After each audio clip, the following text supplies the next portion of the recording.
Welcome to Fast Fuel, your bite-sized sports nutrition podcast designed to help you get the latest science, news and insights from the world of performance nutrition in 20 minutes or less, brought to you by Get Pro Professional. I'm your host, James Morehen, and I have over 10 years experience working in professional and elite sport, from sports like rugby, football and boxing, but also endurance athletes.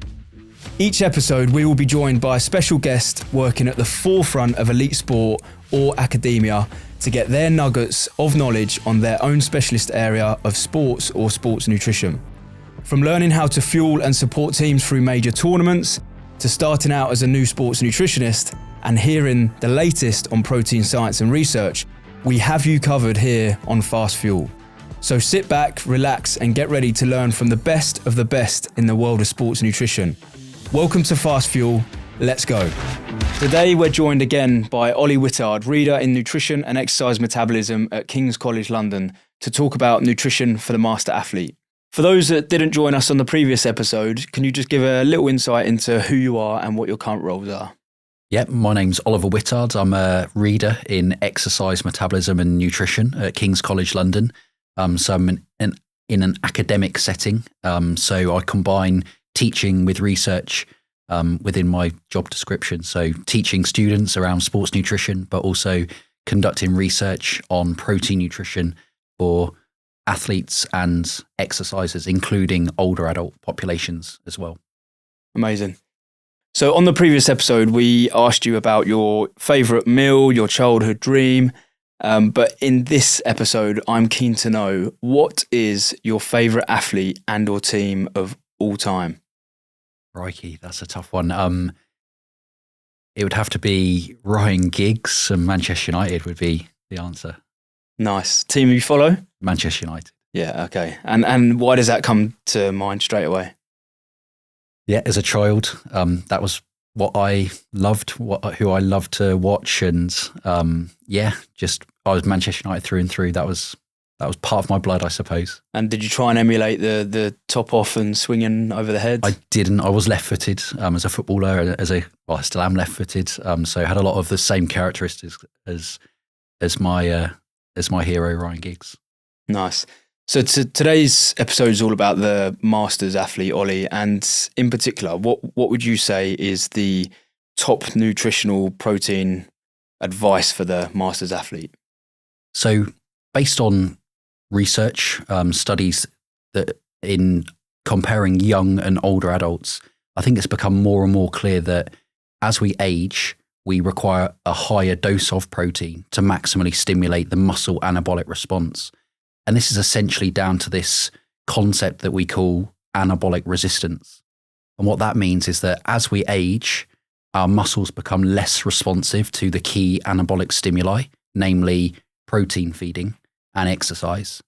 So as a result, in order to get the same anabolic response to a protein feed, the studies have generally suggested that we need higher doses of protein to maximize that response. And just for clarity for everyone listening, the definition of a Masters athlete is what? Good point. So in terms of a research and academic setting, we talk about older adults or a master athlete as being someone 65 years and above. That's how we would classify this population. However, from a sports nutrition perspective or a sporting scenario, the master athlete can be as young as 35 years, depending upon when that sport is at the end of their sport. A typical professional is no longer a professional.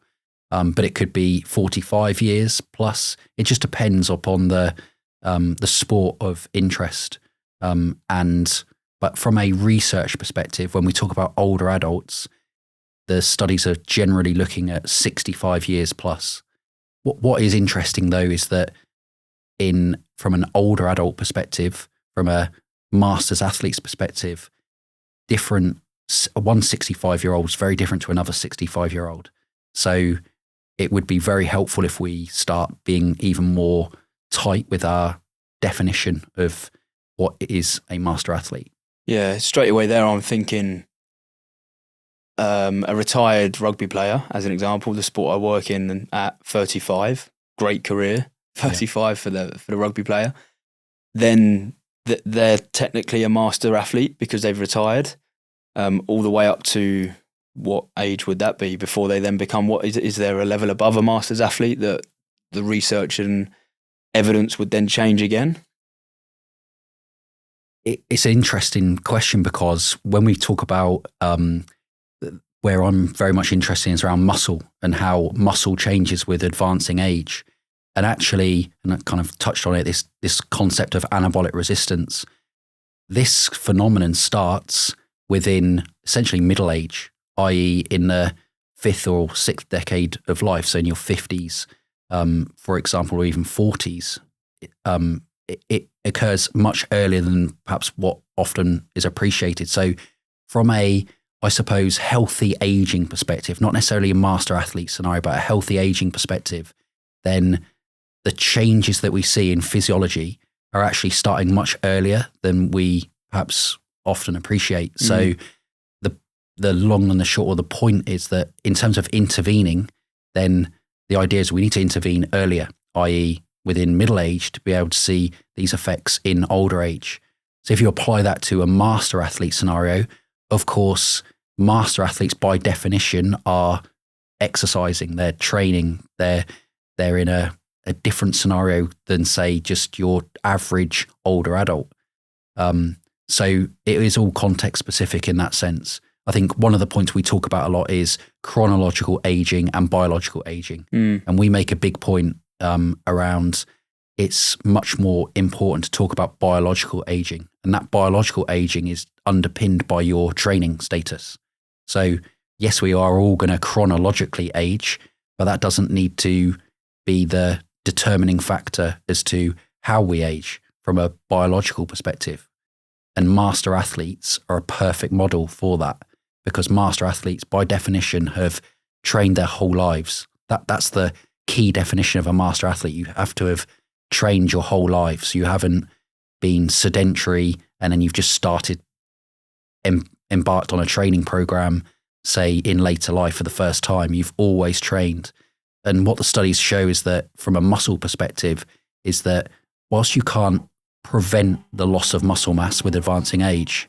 So just for clarity, the body's ability to grow and build skeletal muscle tissue happens naturally as we get older. But at what point does that stop?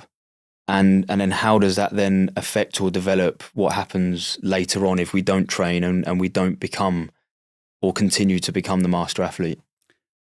Great question, and earlier than perhaps we appreciated. So this idea of the anabolic resistance actually can start within, say, even the 5th or 6th decade of life. So in our 40s or 50s, so in a middle-aged period of our life.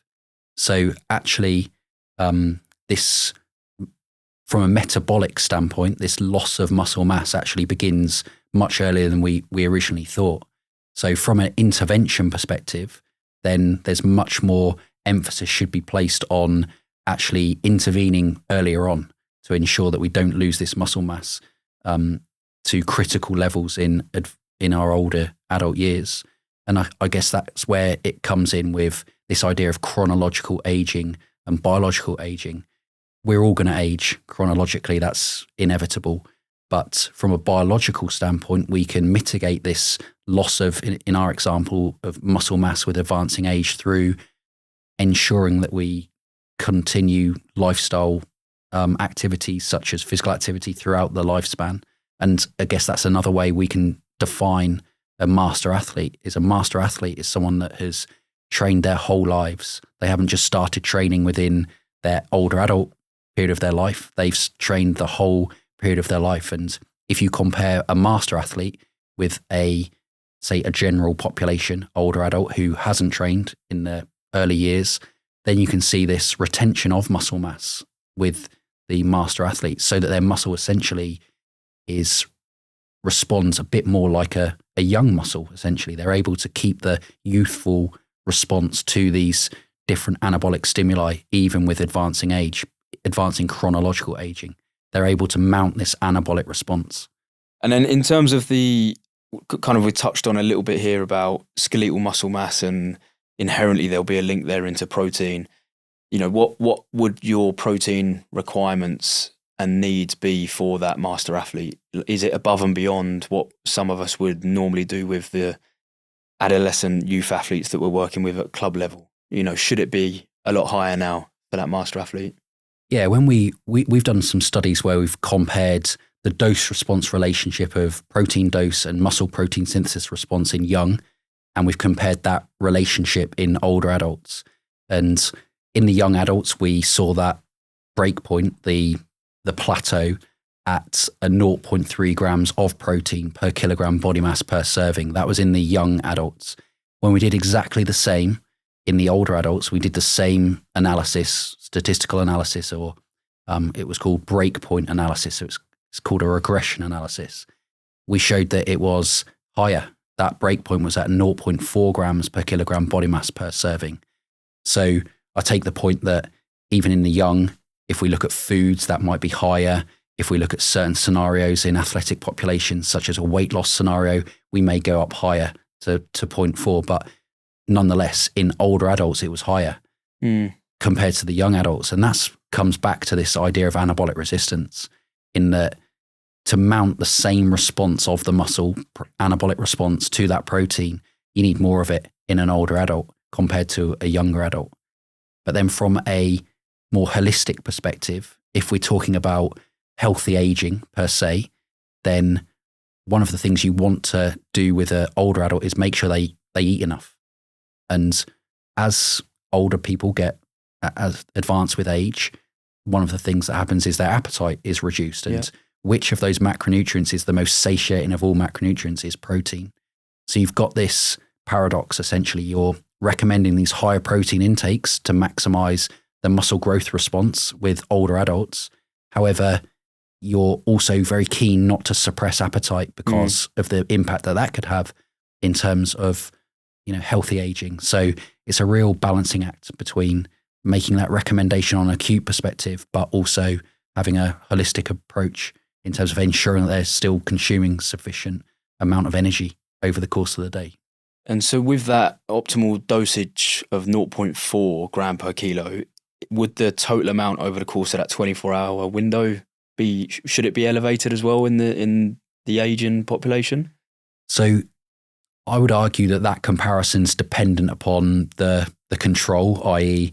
whether you're talking about the general young adult population or some with elevated needs, such as a resistance trained athlete or an endurance trained athlete. So over the course of the day, I wouldn't say you do need more, because in a trained athlete, you've probably got more eating occasions. You've probably not just thinking about your 3 square meals of the day, you're thinking about your snacks, your even a bedtime feed in a given sports nutrition recommendations. Whereas if we take an older adult from a more clinical perspective, then you're probably focusing more on those meals of the day, i.e. 3 meals of the day.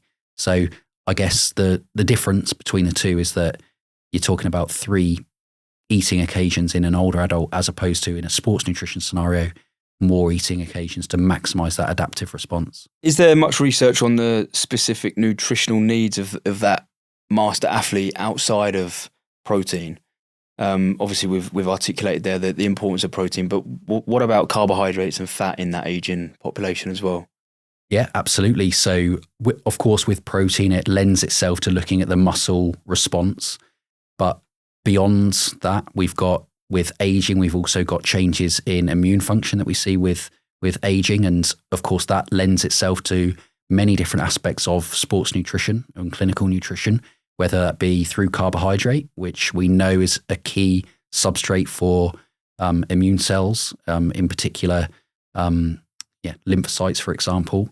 We've got other strategies that we can put in place, and we talk about this immune resistance and immune tolerance, these nutritional interventions to try and improve those outcomes. Again, they are, if anything, increased with advancing age. Again, with aging, we've also got other aspects of health, brain health, for example, where we know that nutrition can have a role in that regard. We've done some work in omega-3s in the context of muscle, but there's a lot of work looking at the omega-3s in the context of brain health, particularly one of the omega-3 species, DHA, which is incorporated into the brain neuron. So as a result, there's been a lot of interest in the role of DHA in the context of brain health in older adult populations. Just bringing it back to the master athlete, if there was one master athlete, either present or not, that you could work with, who would that be and why?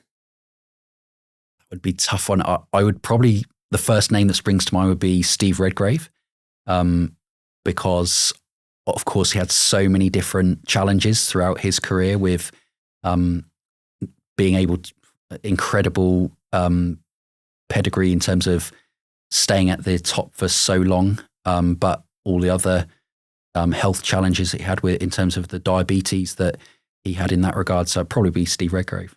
Yeah, it's funny you mentioned Steve. I remember meeting Steve in person at a snowboarding event in London, and the size of the bloke, the size of his hands, but also just the size of his kind of chest cavity and almost like his lungs and diaphragm was just insane. And then I can't remember, what his VO2 max was when he was in his prime, but it was one of the best. But yeah, an unbelievable athlete. In terms of micronutrients, we've touched on a little bit there. In particular the omega and the DHA. Are there any other key micronutrients outside of the traditional macros that, if it was Ollie in 20 years time, 30 years time, you would be really dialing in on, and what would they be and why? So I think vitamin D springs to mind in terms of musculoskeletal health, particularly in aging populations. And I think there's more and more evidence that there's a link between, particularly in countries such as ourselves, where we don't have that sunlight exposure, particularly if you allow for baseline vitamin D status or 25 OHD status. So I've been fortunate enough to work in a ballet scenario where so elite ballet dancers, they, of course, most of their training is inside. They don't have that access to the sunlight. So I think there's lots of application in that regard. I think that there's also work in calcium supplementation as well. I think one example is in intense environments, hot environments, we get these dermal losses of calcium, which I think is underappreciated by many athletes, particularly those with high sweat rates. And I think that there's more and more evidence that calcium supplementation in that sense can be helpful. And then, of course, we've got a lot of interest in, REDs and low energy availability athletes, particularly endurance-based athletes, particularly female athletes, but not necessarily only female athletes, but, and of course, iron supplementation in that regard could be an important aspect. And is it enough then to consume the oily-based fish 2-3 times a week? Or actually, do you think, no, the aging population, they really need to supplement? Good question. And I think it comes down to individual scenarios. Of course, fish is expensive. So we can't get away from that. There's pragmatic reasons for whether you would choose to try and have a food first approach in that sense or look at supplements. I think that probably supplementation is a good way to go for that reason. It can be much more regulated throughout the course of the year, and you can just stick to your routine. And older people like a routine, and if they can have those supplements in capsule format, for example, or even in drink format, then I think that's a good way. I'm not necessarily advocating supplements all the way, but I think omega-3s do fit into that category. Ollie's, for master athletes or practitioners that are working with master athletes, what would be your top 3 non-negotiables, or these are must things that you need to do from a nutrition point of view? So the first would be aiming for a protein dose of 0.4 grams per kilogram body mass per serving in order to maximize the anabolic response to that protein feed. The second would be to ensure that the older adult is consuming sufficient omega-3s. From a muscle perspective, in particular, EPA-rich omega-3, but from a brain perspective, sufficient DHA. That's the key omega-3 species. And then I guess the third isn't nutrition related, but it's to exercise, to remain physically active, to exercise. And I think the additional point there is to minimize periods of sedentary behavior within the course of the day. And just a final point is it's never too late to start exercise and training. Yeah, superb. I think I will phone my mum after today and get her to increase her protein content and to start consuming the omega-3s. So thank you for that. Olly, today's been an absolute masterclass for the Master Athlete, and just a massive thank you from myself, and really enjoyed that episode. Thank you so much. Thanks, James.